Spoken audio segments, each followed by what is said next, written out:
Saudi Saudi Cat Metster. I'm Jeremy Hey, Zucker. Metster, it's Lucas It's Martin Graham. Garrix here, and you're listening to Met 107.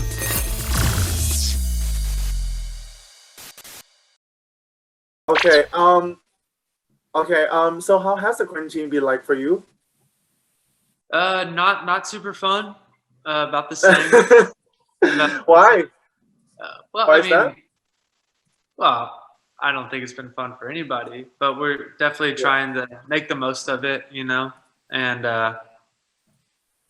we're about to put out our second album in a pandemic. Yeah. It's crazy. So we're gonna put out 2 albums in less than a year, and I think that's us just trying to turn lemons into lemonade, if you will. Mm-hmm. Okay. So you just released your new single, "Dancing in the Kitchen," and actually a lot of Thai fans are growing crazy about that, me included. Yeah. So can you tell us a little bit about this song? Totally. So, Dancing in the Kitchen, I wrote it in like February of this year, which means that it wasn't the first song I wrote for the album and it wasn't the last song I wrote for the album. It was just kind of right in the middle. And the day I wrote it, I walked into the room trying to write a different song, this song called Till I Don't, which wound up making it on the album. But the idea for that song was, look, I love you with all my heart, but I have no idea what's going to happen tomorrow, and the world is a crazy place. I can't promise you forever, but I promise that I will love you with all of me until I don't. And so we were writing that song, and we got to the bridge, and I just kind of spit out this line: "We fly around the world just to dance in the kitchen." And this guy named John Ryan, who I was writing the song with, was like, "Bro, we have to write a song called Dancing in the Kitchen." So it's the first and only time I've written 2 songs in one day. Mm. Yeah, and actually very cool because you can dance with your partner wherever you want. You don't have to dance on stage or anywhere. Just be yourself, be with yourself and your loved ones, and that's it, right? That's exactly right.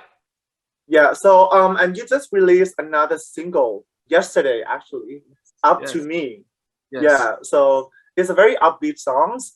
So can you tell us a little bit about the songs? Totally. So we dropped "Up to Me" and DNA demo yesterday. Oh yeah. And those are two of my favorite songs off this album. But then again, this is my favorite album we've ever made. So there's a lot of favorites in this one. But yeah, "Up to Me," I wrote it with this guy named David Hodges, who was the primary songwriter for a band back in the day called Evanescence. I don't know if you remember that band or heard of them. Yeah, I recognize. Yeah. And to me, this is just a quintessential LANY, driving up the coast in the sunset with the windows down, with the music up. It's a little bit on the shorter side, which I think is really cool and fresh. And we hit you with 2 choruses, and then if you want to listen to it again, you have to put it on repeat. And that's awesome.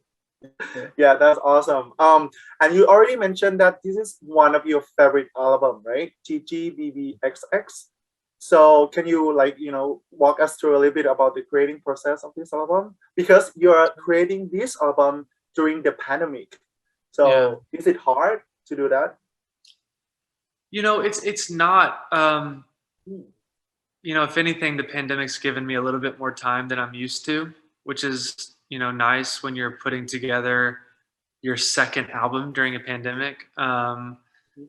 We put out Mama's Boy in October of last year, and I was faced with 2 decisions. I could either sit back and do nothing and hope the world opens up, or I could go and write more songs and make another album and also hope the world opens back up. So I chose to do that, and I pushed myself to the absolute limit. I must say I'm exhausted, but I think it was definitely worth it, and I'm so proud and pleased of what we've come up with and made. The new album's called GGBBXX. The title in and of itself doesn't mean anything. It's not an acronym for something. It's ultimately there's 12 songs on the album, and I'm in love with how they feel. And any word in the dictionary seemed to take away or distract from the feeling of those songs. So I was like, how about we just come up with a word or a phrase or make one up? And that's what we did.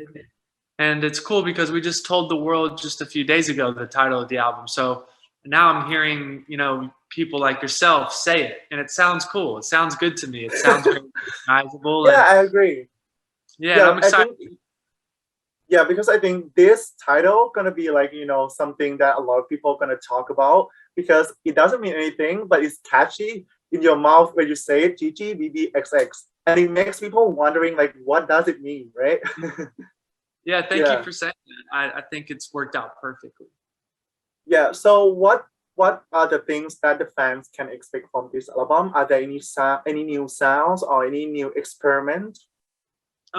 Yeah, so like I said, we put out Mama's Boy, and the way I talk about that album is, when you're dating somebody and you've been together for like a year or two and things are going well, and like, I want to take this to the next level with you. In order for us to do that, you should probably go home with me and meet my family and my friends and see where I grew up. And, there's going to be some things that you like. There's going to be some things that you don't like, but this is just a necessary step. And that is exactly what we did with Mama's Boy.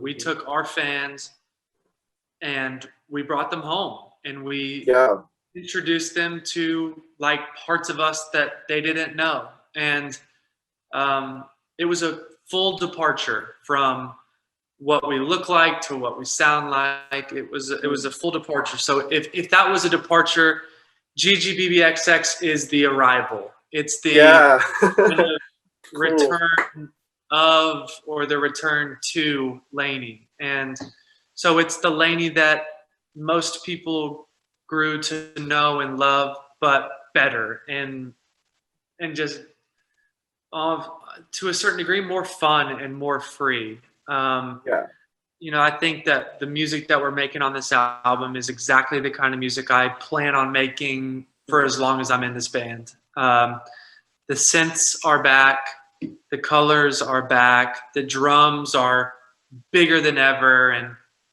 and this is a pop album. This is not an alt album. This is not a rock album. This is not an indie album. This is not a artsy cool album. This is LANY doing pop music, but doing it with conviction and doing it with artistic identity and integrity, and doing it the way that LANY would do it. So, it's the most fun I've ever had making music, and I think already from the songs you can kind of tell that and sense that. Yeah, I think a lot of people probably say that the LANY has definitely arrived for sure, because you said that it's arrival, right? Yes, thank you so much. Okay, so sorry for disturb all of you. Please last question. Thank you. Okay, yeah, sure. So lastly, you have been to Thailand quite a few times. So are there any good memories that you get from Thailand? And do you want to say anything to all the Thai fans who are watching right now? Yeah, sorry. I'm so sorry. I miss Thailand so much. It's legitimately one of my favorite places to go. And the crowds just keep getting bigger and bigger, which is such a blessing. And I genuinely cannot wait to get back and play shows. I love the food. I love the people. I love the weather. It's always so nice to land in Thailand and play there and be there. So I miss you guys. I'm so sorry that we can't make it this year to play shows. I promise you that we'll be there next year. And, in the meantime, we've given you 2 albums during this mess of a pandemic. So I hope that can hold you over. And I think probably our best album is about to be given to you. So hopefully that'll be enough for now. All right, for sure, Paul. Okay, thank you very much. And I hope that if you get a chance to come back here in Thailand again, I will bring you the tom kha gai. Yes. Tom kha, which is like one of your favorite dish. Yeah. Okay, so in the meantime, please stay safe, and I'm really excited to your new album. So I hope to see you soon. Thank you very much. Thank you. Bye bye.